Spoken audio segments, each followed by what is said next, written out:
أعوذ بالله من الشيطان الرجيم. يا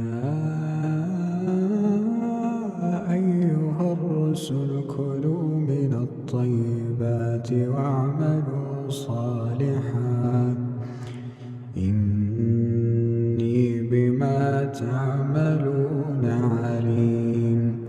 وإن هذه أمتكم أمة واحدة وأنا ربكم فاتقون. فتقطعوا أمرهم بينهم زبرا كل حزب بما لديهم فرحون. فذروا